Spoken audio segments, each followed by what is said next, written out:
విహారీ సహస్ర చేతుల మీద కృష్ణయ్యకు దండ వేస్తారు. ఇక విహారీ కృష్ణయ్యకు నమస్కారం చేసుకుంటూ ఉంటాడు. సహస్ర సడన్గా విహారీ మెడలో దండ వేస్తుంది. అందరూ కూడా చూసి నవ్వుకుంటారు. ఇక విహారీ ఒక్కసారి షాక్ అయ్యి కనక మహాలక్ష్మితో జరిగిన పెళ్ళిని గుర్తు తెచ్చుకుంటూ ఉంటాడు. మనవరాల, నా మనవడి మెడలో దండ వేయడానికి ఇంకా టైం ఉంది అని చెప్పి కదంబరి చెప్తుంది. ఇంతకంటే మంచి టైం ఏముంటుంది అమ్మమ్మ అని చెప్పి సహస్ర అంటూ ఉంటుంది. అమ్మ, పెళ్లి ముహూర్తాల గురించి పంతులు గారితో మాట్లాడావా అని చెప్పి పద్మాక్షి అడుగుతూ ఉంటే, వినాయక చవితికి పంతులు గారు వస్తారు, అప్పుడు మాట్లాడదాం అని చెప్పి కదంబరి చెప్తూ ఉంటుంది. ఇక ఇంతలో సహస్ర కృష్ణయ్య దగ్గర పాయసం మిస్ అయ్యిందే, పాయసం ఇంకా రెడీ చేయలేదా అని చెప్పి సహస్ర అడుగుతూ ఉంటుంది. ఇప్పుడే రెడీ చేస్తాను అని చెప్పి యమున చెప్తుంది. ఎవరు రెడీ చేస్తున్నారు అని చెప్పి సహస్ర కిచెన్లోకి వెళ్తుంటే మంచి స్మెల్ వస్తూ ఉంటుంది. పాయసం స్మెల్ అదిరిపోయింది, ఈరోజు పాయసాన్ని ఒక పట్టు పట్టేయాల్సిందే అని చెప్పి లోకి వెళ్ళేసరికి అక్కడ కనక మహాలక్ష్మి పాయసం తయారు చేస్తూ ఉంటుంది. హాయ్ అని చెప్పి సహస్ర అనగానే కనక మహాలక్ష్మి వెనక్కి తిరిగేసరికి, నువ్వు ఆ టెంపుల్ శారీ కదా, ఆ రోజు టెంపుల్లో నాకు దక్కాల్సిన శారీ నువ్వు తీసుకున్నావు కదా అని చెప్పి సహస్ర అంటుంది. అమ్మమ్మ అని చెప్పి గట్టిగా అరవటంతో ఇక పద్మాక్షి, అంబిక ఇద్దరు కూడా కిచెన్లోకి వస్తారు. కనక మహాలక్ష్మిని చూసి, నువ్వేంటి మా ఇంట్లో అని చెప్పి అడుగుతూ ఉంటారు. మన ఇంట్లో పనికి మాలింది ఉంది కదా, అది వేస్ట్ ఫెలోని తీసుకొచ్చింది అని చెప్పి అంబిక చెప్తూ ఉంటుంది. ఇంతలో యమున వచ్చి, ఆ అమ్మాయి మా ఊరు అమ్మాయి వదిన, ఏదో పనుండి సిటీకి వచ్చిందంట, ఎక్కడుండాలో అర్థం కాకపోతుంటే పని అయిపోయే వరకు మన ఇంట్లో ఉంటుంది కదా అని చెప్పి ఇక్కడికి తీసుకొచ్చిన అని చెప్తూ ఉంటుంది. ఇల్లా ఏంటి, అప్పుడే ఇంటిని నీ సొంతం చేసుకున్నావా? మా అమ్మ నాన్న ఇంకా బ్రతికే ఉన్నారు, నీకు ఇల్లు సొంతం కాలేదు. నువ్వు మా అన్నయ్యను పొట్టను పెట్టుకున్నట్టు ఇది కూడా అలాంటి పని ఏదో చేయడానికి ఇక్కడికి వచ్చిందని చెప్పి పద్మాక్షి అడుగుతూ ఉంటుంది. ఎందుకు వదిన అలా మాట్లాడుతున్నావు? పని పూర్తవగానే ఆ అమ్మాయి వెళ్ళిపోతుంది అని చెప్తూ ఉంటే, వెళ్ళిపోతుందిలే అంట్లాక, వీళ్ళతో మాటలు టైం వేస్ట్, వెళ్దాం అని చెప్పి అంబిక చెప్పడంతో ఇక అక్కడి నుంచి పద్మాక్షి, అంబిక వెళ్ళిపోతారు. ఏంటి పాయసంలో ఇలాచీ వేయలేదు అని చెప్పి సహస్ర పాయసంలో ఇలాచీ వేసి అందరి ప్లేట్లలో సర్వ్ చేసుకుని హాల్లోకి తీసుకెళ్తుంది.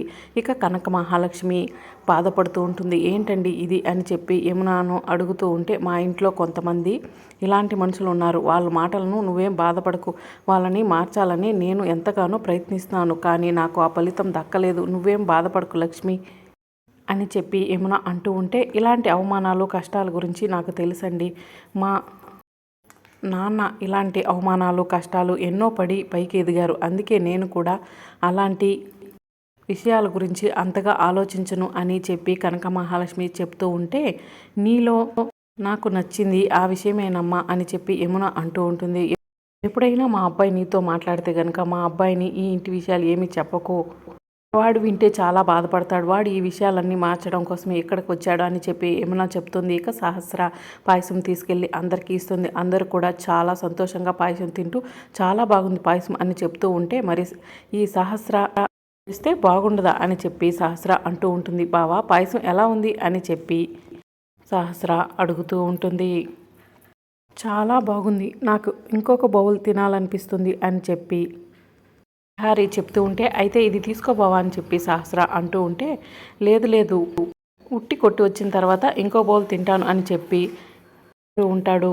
అమ్మమ్మ ఎలా ఉందో నువ్వు చెప్పు అని చెప్పి సహస్ర అంటూ ఉంటే, చాలా బాగుంది మనోరాల, మొదటిసారి మా ఇంట్లో పాయసం చేసి కొట్టేసావు అని చెప్తూ ఉంటారు. ఇక అందరూ కూడా పాయసం బాగుందని చెప్తుంటే అదంతా కూడా సహస్ర క్రెడిట్ అన్నట్టు చెప్పుకుంటూ ఉంటుంది. ఇంతలో ఇంట్లో పని చేసే అతను వచ్చి, ఈ పాయసం చేసింది లక్ష్మి అని చెప్పేస్తూ ఉంటాడు. ఎవరు చేశారు అన్నది ముఖ్యం కాదు, ఎవరు ఎండ్ చేశారు అన్నది ముఖ్యం, లాస్ట్లో ఇలాచి వేసి దీని ఫ్లేవర్ మరింత చేసింది నేనే అని చెప్పి సహస్ర చెప్తూ ఉంటుంది. నువ్వు చెయ్యి వేస్తే అది అలానే ఉంటుంది బేబీ అని చెప్పి పద్మాక్షి చెప్తూ ఉంటుంది. అవును, అందరూ కలిసి ఉట్టి కొట్టడానికి వెళ్దామా, పదండి అని చెప్పి సహస్ర అందరిని తీసుకుని ఉట్టి కొట్టడానికి వెళ్తుంది. ఇక ఇంతలో యమున లక్ష్మి దగ్గరికి వెళ్ళి, లక్ష్మి చూసావా, నువ్వు చేసిన పాయసం అందరూ కూడా చాలా బాగుందని చెప్పి మెచ్చుకుంటున్నారు అని చెప్పి చెప్తూ ఉంటుంది. నిజంగా పాయసం చాలా బాగుంది, మా అబ్బాయికి ఇంకో బౌల్ తినాలనిపించిందంట అని చెప్పి చెప్తూ ఉంటుంది. కృష్ణాష్టమి రోజు అమ్మా నాన్నలకు పాయసం చేసి పెట్టేదాన్ని.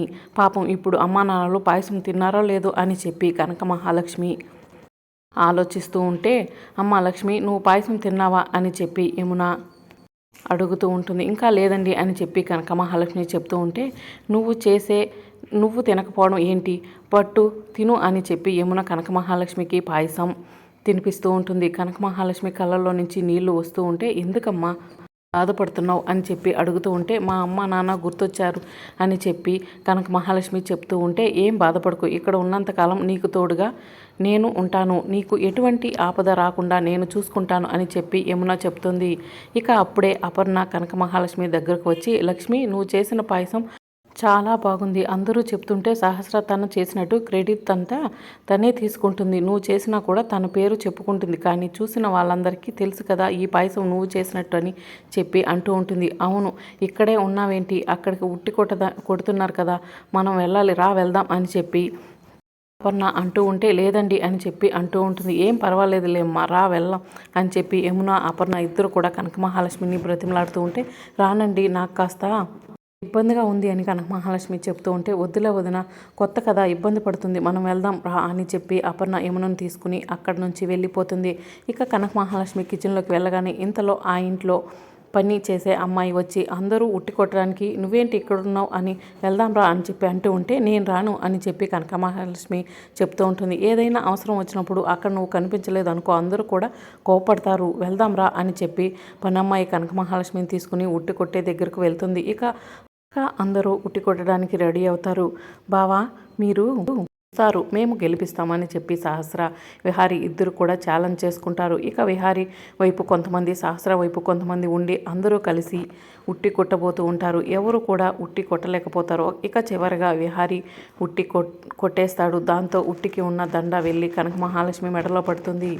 కనక మహాలక్ష్మి ఆ దండను అలానే చూస్తూ ఉంటే సహస్ర కనక మహాలక్ష్మి దగ్గరికి వెళ్ళి, ఏయ్ ఆ దండని మా బావ ముట్టుకున్నాడు, మా బావకు సంబంధించింది ఏదైనా సరే నాకే సొంతం, ఆ దండని నా మెడలో పడాలి అని చెప్పి కనక మహాలక్ష్మి మెడలో నుంచి గుంజుకుని సహస్ర మెడలో వేసుకుంటుంది. అప్పుడు కనక మహాలక్ష్మికి గాయమవుతుంది. కనక మహాలక్ష్మి నొప్పితో అబ్బా అబ్బా అనడంతో సారీ అని చెప్పి సహస్ర అక్కడి నుంచి వెళ్ళిపోతుంది. ఇక మరోవైపు అంబికకు తన లవర్ ఫోన్ చేస్తాడు. ఏం చేస్తున్నారు అని చెప్పి అడుగుతూ ఉంటే, ఏముంది ఎవరి పనుల్లో వాళ్ళు బిజీగా ఉన్నారు, కృష్ణాష్టమి వేడుకలు పూర్తయిపోయాయా అని చెప్పి అంబిక చెప్తూ ఉంటే, మరి ఆ ఫైల్ మీద సైన్ ఎప్పుడు చేపిస్తావు అని చెప్పి అతను అడుగుతూ ఉంటాడు.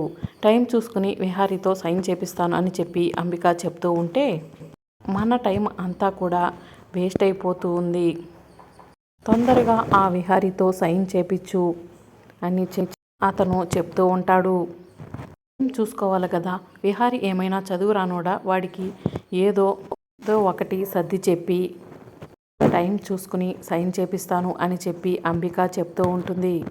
సరే సరే అని చెప్పి అతను ఫోన్ కట్ చేస్తాడు. మరోవైపు విహారీ ఒంటరిగా నుంచుని ఎవరిని బాధ పెట్టకూడదని ఆలోచిస్తుంటే, నాకే ఎందుకు ఇలా జరుగుతుంది, అందరినీ బాధ పెట్టే సిచ్యువేషన్ నాకే వచ్చేలా ఉంది అని చెప్పి ఆలోచిస్తూ ఉంటాడు. మరోవైపు కనక మహాలక్ష్మి ఒంటరిగా కూర్చుని ఆలోచిస్తూ బాధపడుతూ ఉంటుంది. ఇక రాబోయే ఎపిసోడ్లో ఏం జరుగుతుందో తెలుసుకోవాలంటే ఛానల్ సబ్స్క్రైబ్ చేసుకోండి.